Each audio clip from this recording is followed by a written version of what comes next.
Questions 8 through 10 on the 2016 Grade 12 Euclid Math Contest. In the diagram, ABCD is a parallelogram. Point E is on DC with AE perpendicular to DC, and point F is on CB with AF perpendicular to CB. If AE is 20 and AF is 32, and the cos of angle EAF is a third, determine the exact value of the area of the quadrilateral AECF.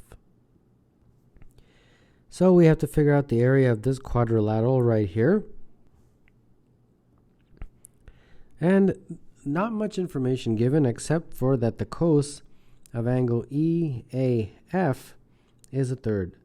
And you can use your calculator to figure out that angle EAF is 70.5287. So this angle right here is 70.5287 EAF, 70.52. And then therefore this angle will be 90 minus that. So that's going to be approximately 19.471 approximately. And then this will be 90 minus that, which interestingly works out to be the same as 70.52. And now we just use trigonometry to figure out all the other sides. For example, the tan of 19.471 is equal to FB over 32. So solving this, we get FB is equal to approximately 11.3137. And in a very similar way, you can use the cos of 19.471 to get a relationship between 32 and AB. And therefore AB will be equal to 33.9411 approximately. And you just keep going like this. I'm going to find a couple more, DE, and I think that should be it. The tan of, well, let's do some angle chasing first before I put that value in. We know one thing for sure is that if we were to use angles, this angle is the same as that. So that means this is 70.52. And since this is a parallelogram, that is parallel, so that means this angle is also 70.52. So using that, we can use the tan of 70.52 is equal to 20 over DE. And therefore DE is equal to approximately 7.071. Now we are ready to figure out the area of AECF. That's going to be the area of the entire parallelogram, which would be 20 times that length, which is AB, which is 33.9411. And then we're going to subtract two triangles, that triangle and this triangle. So 1/2 base times height, FB 11.3137 times 32, and then 1/2 base times height, DE, which is 7.071 times 20. And that's pretty much all there is to this. When you crunch out these numbers, you get about 427.09. And if you really wanted to write it in exact format, it's 300 root 2. So there you go. Determine all real numbers for which the log of x to the base 4 minus the log of 16 to the base x is equal to 7 over 6 minus log of 8 to the base x. We're going to use a log rule that the log of b to the base a is equal to 1 over the log of a to the base b, like that. So using that, immediately we get the log of x to the base 4 flipped to become the log of 4 to the base x. And then I'm going to try to switch everything to have 4's in it. So 16 is easy, that's just 4 squared. And then 7 over 6 minus the log we're going to have to think about this. 8. So that's going to be 4 to the power of 3 over 2. Yeah, that would do it. Okay. Now let's do some log rules again. The 2 comes out front like this. And then on this side, the 3 over 2 would come out front like that. And then what I'll do is I will let this log of 4 to the base x equal some letter a, and then substitute that in, makes it a little bit nicer. So 1 over a minus 2a, 7 over 6 minus 3 over 2a. Multiply through by 6a, and you will get 6 minus 12a squared is equal to 7a minus 9a squared. Put everything on one side, and we get 3a squared plus 7a minus 6 is equal to 0. And I believe this will factor 3a, 2, 3, negative, positive. So that means a is either negative 3 or a is equal to 2 over 3. Okay. Well, if a is equal to negative 3, that means that the log of 4 to the base x is equal to negative 3. That means x is to the power of negative 3 is 4. So x is equal to 4 to the power of negative a third. And that is approximately 0.622 if you really wanted to write it in decimal format. The other one, log of 4 to the base x is equal to 2 over 3. That means x to the power of 2 over 3 is 4. So x is equal to 4 to the exponent 3 over 2. And that is actually just equal to 8. So there we go. 8, and this 0.6299 also written as 4 to the power of negative a third. So those are your values of x. The string AAA, BBB, AABB is a string of 10 letters, each of which is A or B. That does not include the consecutive letters A, B, B, A. The string AAA, BB, AAA, BB is a string of 10 letters, each of which is A or B. That does include the consecutive letters A, B, B, A. Determined with justification the total number of strings of 10 letters, each of which is A or B, that do not include the consecutive letters A, B, B, A. ABBA was a group back in the 70s and 80s. They were famous for a song called Dancing Queen. And some of you may remember, some of you are probably too young to remember. What we will do in this question is first figure out how many actually have A, B, B, A in them, and we will call that X. And then what I will do is first figure out the total. The total is relatively easy. 1, 2, 3, 4, 5, 6, 7, 8, 9, 10. Each of them can have either an A or a B. So each of those has two choices. So that means I can put either A or B here and so on, right? Each of those has two choices. So the total number of choices is really just 2 to the power of 10, which is 1024. And then if I can find out how many have ABBA, to find out how many that do not have ABBA, do not contain ABBA, it will be just the total minus the X, which represents how many have ABBA. So here we go. Let's proceed. Well, ABBA can assume a position in various forms. The first one is when it's right at the very beginning. And then you can keep moving this down the road or down the line a little bit, as you can see right here, and so on, right? You can put ABBA one further down. And then what we'll do is for each of these, we will figure out what's the total number of such combinations. So ABBA, and then one final one where it is at the very end, like that. Well, for each of these, as you can see, 2 choices here, 2 choices here, and so on, right? Each of those can be an A or a B. So that really is 2 to the power of 6, which is 64. In an identical way, each of these also will be 64. So it looks like, since there are 7 of these, the total is 7 times 64. And 7 times 64 is 448. And these are the ones that contain ABBA. So you're tempted to say that x is equal to 448. But it's not that simple.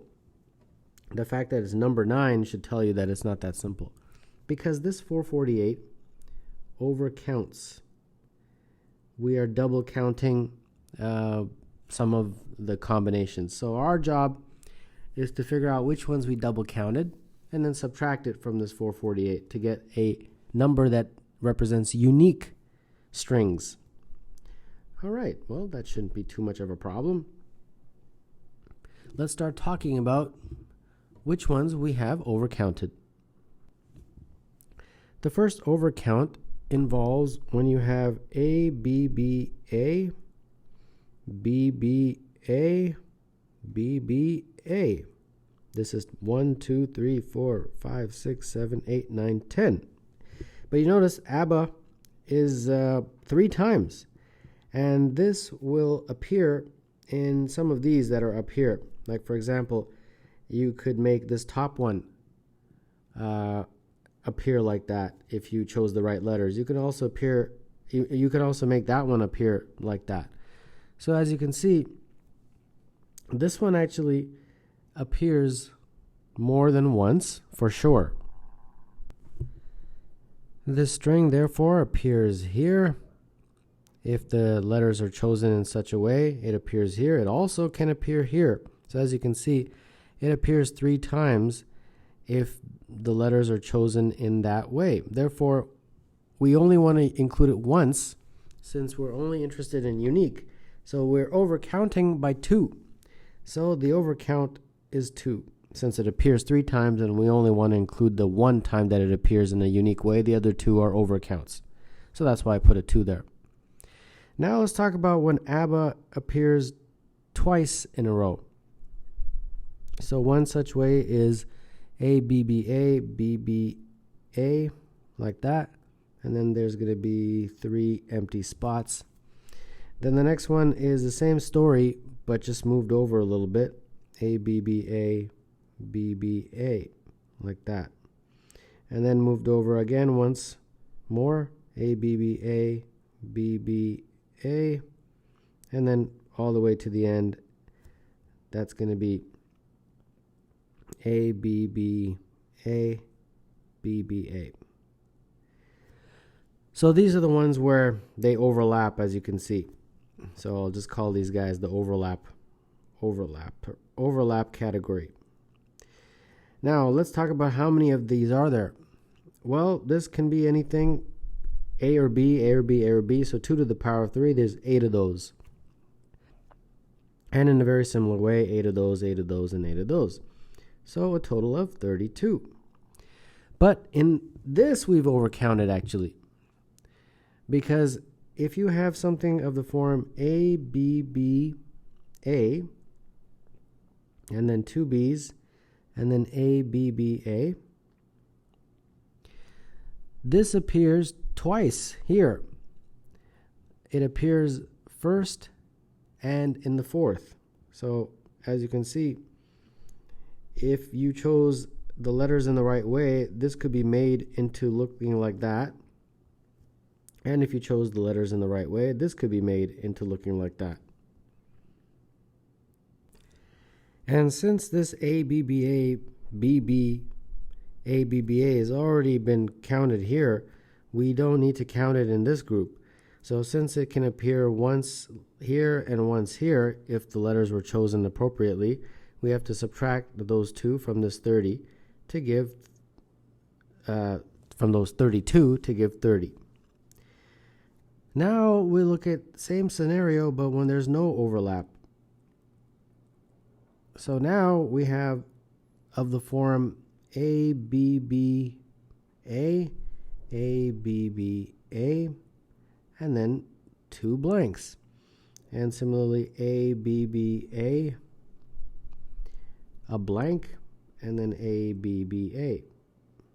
And then a final blank like that. Or you can have the two blanks in the middle like this. And then you can have sort of the mirror images of this. So the first one would be A, B, B, A, B, B, A. And then you've got the one where you can put one dash and then A, B, B, A, B, B, A. And then you can put, I guess, one dash on either end. So A, B, B, A, B, B, A, and then a dash.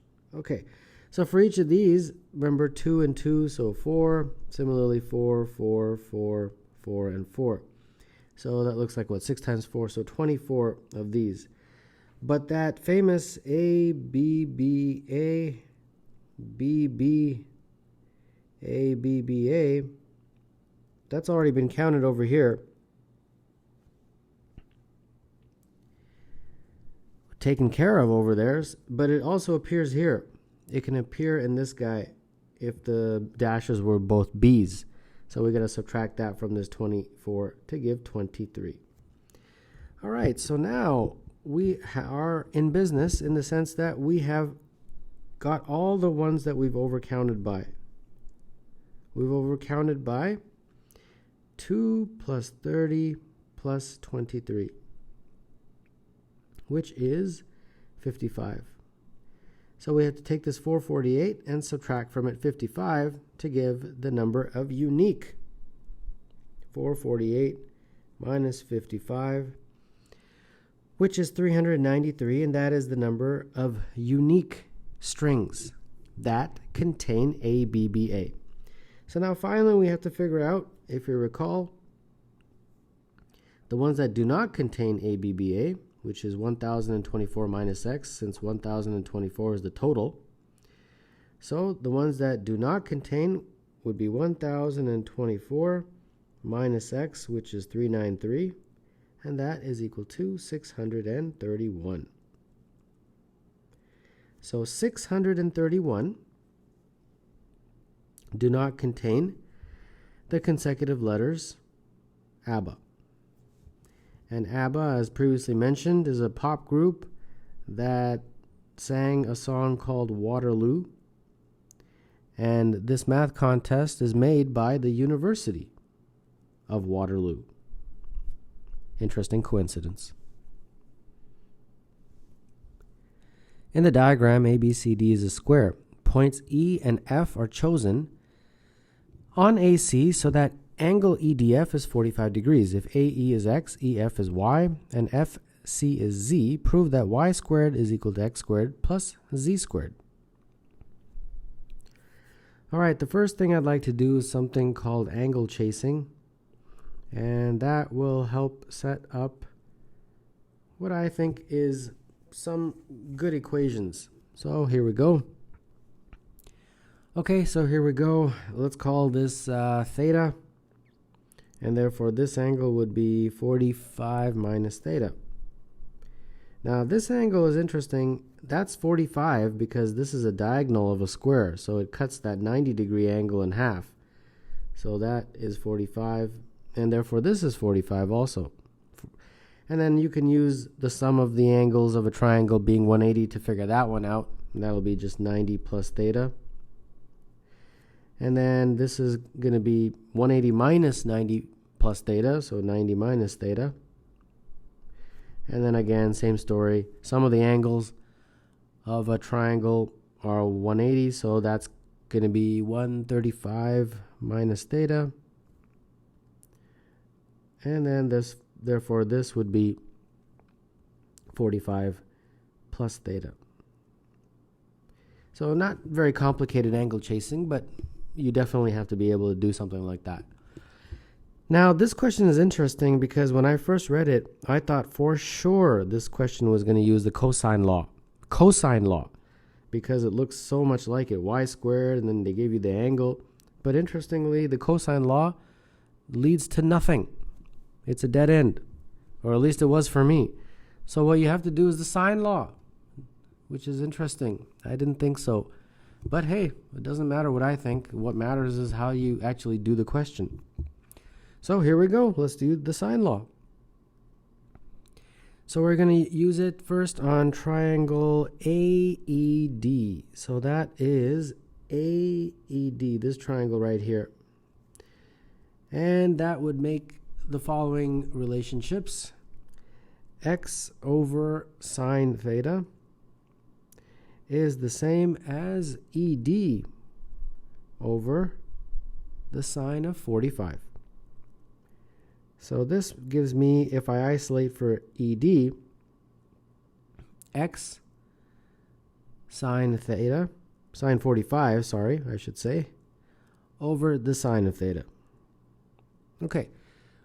In triangle, next one, DEF. Again, sine law. DEF is here. DEF, that one. So in that one, we have y over the sine of 45 is equal to ED over the sine of 90 minus theta, like this. And this one, isolating for ED, we get ED is equal to y times the sine of 90 minus theta over the sine of 45, like that. Okay, and then we're going to use the sine law two more times. Again, in DEF, that same triangle, we can use it again with y and sine of 45, but this time we can use FD and the sine of 45 plus theta. And then one final, well, actually, let's isolate for FD in this case. It's going to be y times the sine of 45 plus theta all over the sine of 45. And then one final time, we're going to use the sine law, and that is in triangle DFC, that last one, DFC, this guy right here. And in that one, FD over sine of 45 is equal to Z over the sine of 45 minus theta. And let's isolate for FD in this one. It will be Z sine 45 over the sine of 45 minus theta. Okay. All right, so we've got some good relationships here. Well, from this, if you noticed, we had two equations for ED, so set them equal to each other. That means x sine 45 over sine theta is equal to y sine 90 minus theta over the sine of 45. And let's bring the variables into one part of the equation, x over y, and then we put the other guys together. So it would be sine theta, sine of 90 minus theta, and then it looks like the sine of 45 all squared. And in a very similar way, since we had two equations that are equal to FD, we can set those equal to each other. So that means that the y sine 45 plus theta over the sine of 45 is equal to z sine 45 over sine of 45 minus theta. And then let's, again, same thing, isolate for the variables. So z over y will be the sine of 45 plus theta times the sine of 45 minus theta, and all over, again, looks like the sine of 45 all squared. Okay, great. Right, at this point, we have to bring in some dreaded trig identities. Nobody likes to remember these, but fortunately, the ones that we need to use are not so bad. I believe there's only two. Well, there's three, but the third one everybody remembers. The first two are not extremely difficult, but you know, some people may not remember. The first one is sine 90 minus theta is equal to cos theta. Like I said, some of you remember, some of you don't. The next one is that the sine of 45 plus theta is equal to cos of 45 minus theta. And the third identity is probably the most famous one. Sine squared theta plus cos squared theta is equal to 1. That one I'm sure you remember. And these are the identities that we're going to use to solve, or prove rather, what we had to prove. And by now you might have forgotten what it is we're trying to prove. I'll just write it down here. We're trying to prove that y squared is equal to x squared plus z squared. All right, we can do it. So here we go. First, let's continue with this guy right here, using our trig identities.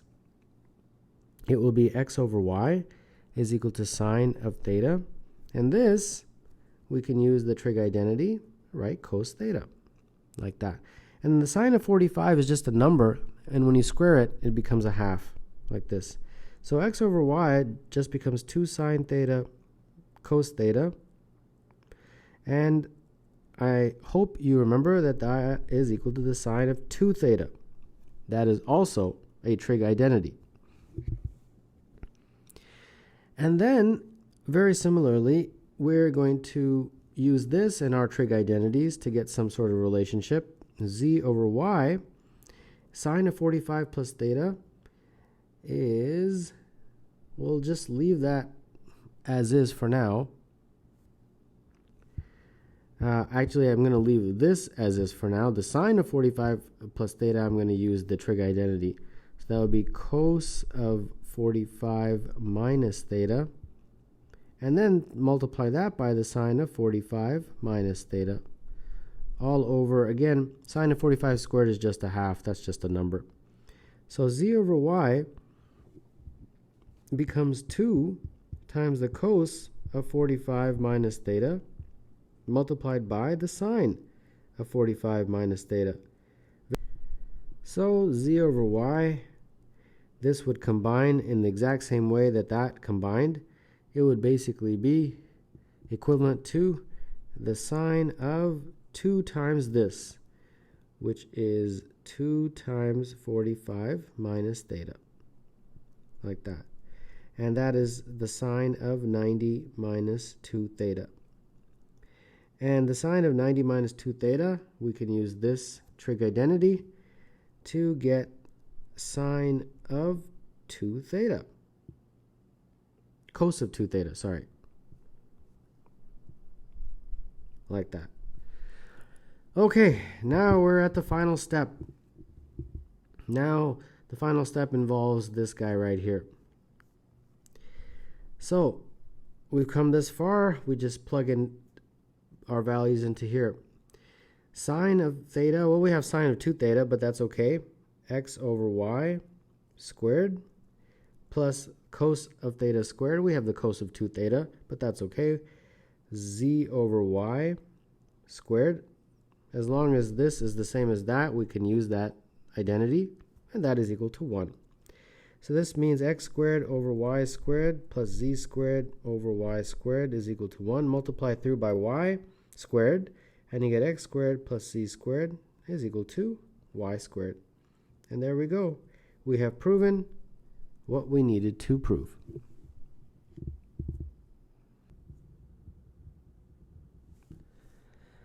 Let k be a positive integer with k greater than or equal to 2. 2 bags each contain k balls labeled with the positive integers 1 to k. Andre removes 1 ball from each bag.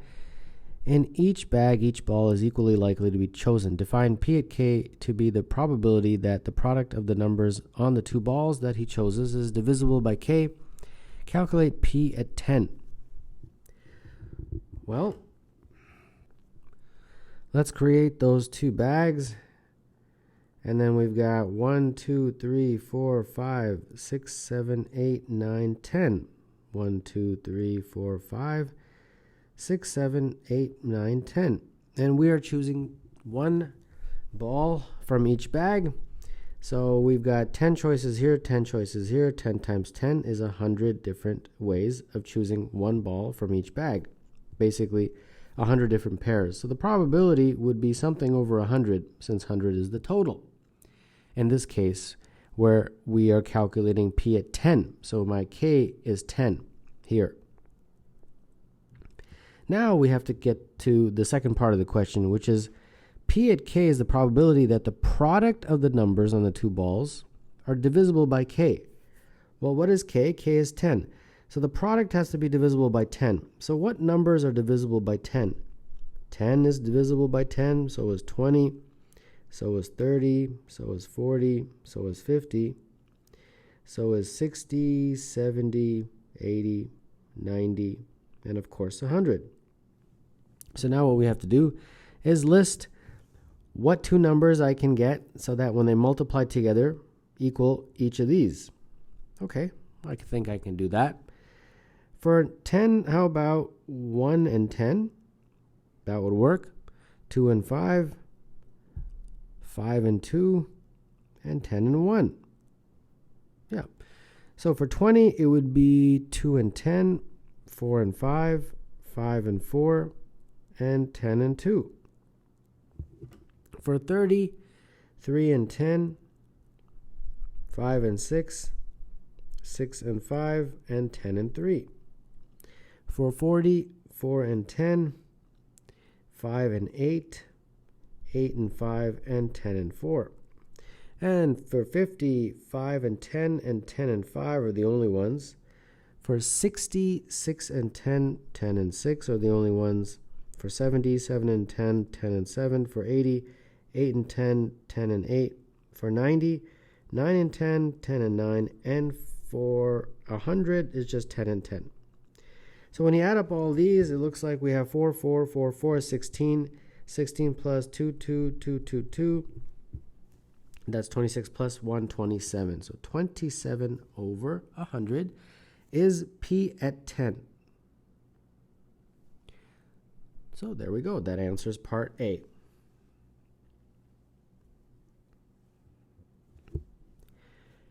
Determine with justification a polynomial f at n for which P at n is greater than or equal to f at n over n squared for all positive integers n with n greater than or equal to 2, and P at n is equal to f at n over n squared for infinitely many positive integers n with n greater than or equal to 2. All right, let's talk about this now. Let's first think about this question from the perspective of just a simple example. So let's say we have n is equal to, let's say, something small, 6. And I have to somehow come up with some formula, f at n. All right, well, I'm not sure how, but let's experiment. Well, as previously we did for n was 10 in that case, or k was 10, whatever letter you want to use, we should be familiar in how to do this one. Okay, so let's talk about this. 1, 2, 3, 4, 5, 6. That's how many are in the first bag. Second bag, 1, 2, 3, 4, 5, 6. Probability, there's 6 choices here, 6 choices there. So 6 times 6, 36. So the probability would be something over 36. Now I got to figure out the second part of the question, which is the product of the numbers have to be chosen so that they are divisible by k, or n, whatever letter. So I've got to create a product that's divisible by 6. Okay, what are my possibilities? 6, 12, 18, 24, 30, and 36. All right, for each of these, let's see how I can do it. For 6, it could be either 1 and 6, or 2 and 3, 3 and 2, or 6 and 1. For 12, 2 and 6, and then 3 and 4, 4 and 3, 6 and 2. For 18, 3 and 6, and 6 and 3, I think, are the only ones. For 24, 4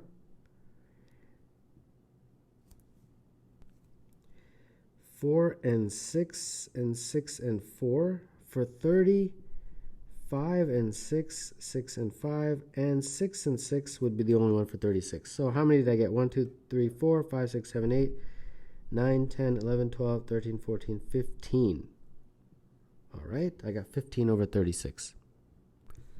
Now, that's great, but that's just for one example, n equals 6. I've got to come up with a general example. So for n, not any particular number. Okay, I think I can do something similar. If I have n, I don't know what n is, it's just some number, I have to come up with something general. So that means when I take two numbers out of the bag, let's say I take one number and call it a, and another number and call it b, that has to be divisible by n. Well, there are a few ways of doing this. The first way this could be true is if a is equal to n, and b is basically any number from between 1 and n. So for example, in this case, these are scenarios where you had a equal to n, so a equal to 6, and b is anything else. So for example, this one, 6 and 6, 6 and 5, 6 and 4, and so on. Another way is if you have b equal to n, and then a is anything between 1 and n. The other way, of course, is then something a little bit more complicated, which is where a times b is equal to some multiple of n, but a does not equal n and b does not equal n. So a perfect example of that would be like 3 times 4. Okay, well, from this I can come up with a formula. Not this guy, just the top one. If a is n, then b is anywhere from 1 to n. That means there's n ways of doing that. This is fixed, so there's only one way of doing that. But then the b, there's n choices. Every choice from 1 to n. In a very similar way, if b is set as n, there's one choice. There's one way of doing that. And then for a, I have n choices, every integer from 1 to n. And therefore, I've got n ways of doing that. So the total is 2n. But there's one double count, and that double count is when both a and b are equal to n. A equals n and b equals n. As you can see, that is the 6-6 scenario. And that only appears once. It doesn't appear twice. So I've got to subtract 1. So this, interestingly, is part of my formula for figuring out p at n. So what that basically means is that p at n is equal to or greater than 2n minus 1. So for example, in this scenario, my 2n minus 1, since n was 6, would have been equal to 2 times 6 minus 1 is 11. So it would have been 11 over 36 because it's a probability, so don't forget to divide by the total, which is n squared, right? You have 6 here, we have to go 6 times 6, 36. So if there's n here and n here, you'd go n times n to get n squared. So in this case, it was 11 over 36, but then we also had to add a few more. We had to add 4 more that were not in this form. So we had to add 4 more. So that means p at n is always going to be greater than this, or it could be equal to it, but it's always going to be greater than or equal to. So in this case, p at 6 was greater than or equal to 11 over 36. It was. We figured it out to be 15 over 36. So this part we have sort of established. So that takes care of this right here.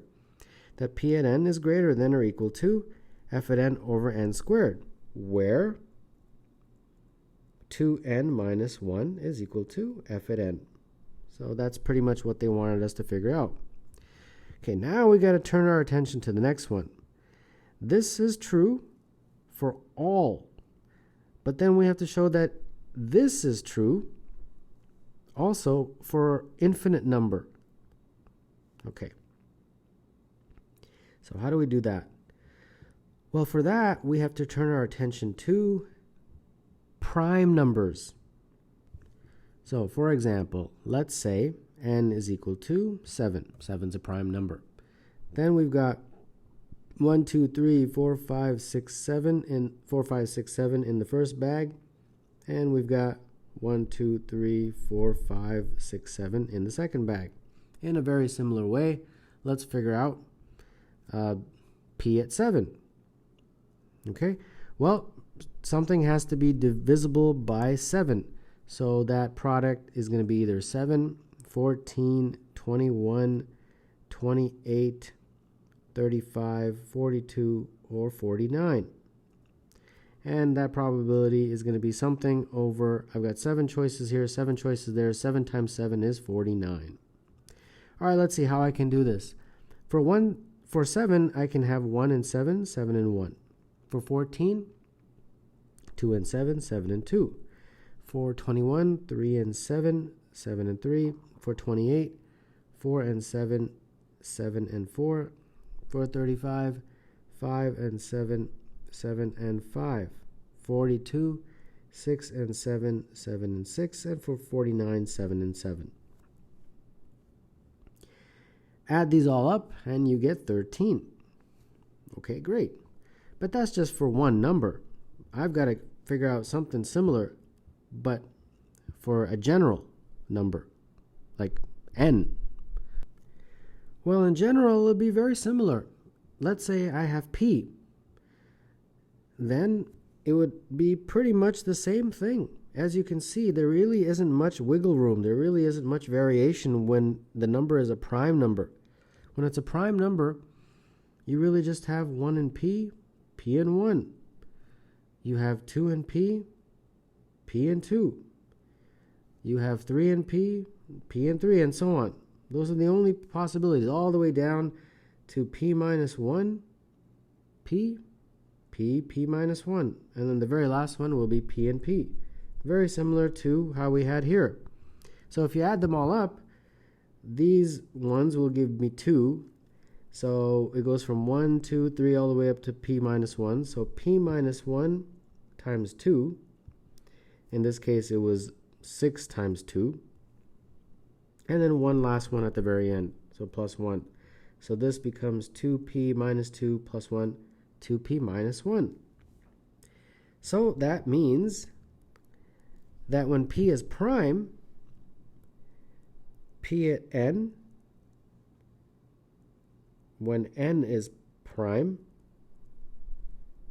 don't want to get too confused here, when n is prime, p at n is equal to 2p minus 1 over n squared, where 2p minus 1 is equal to f at n. And because there is an infinite number of prime numbers, this will hold true for an infinite number of integers. And that's pretty much it. So we can summarize it all. The polynomial f at n is equal to 2n minus 1 satisfies p at n is greater than or equal to f at n over n squared for all n greater than or equal to 2. That's the first part. And p at n is equal to f at n over n squared for infinitely many integers n greater than or equal to 2, in particular when n is prime for this case.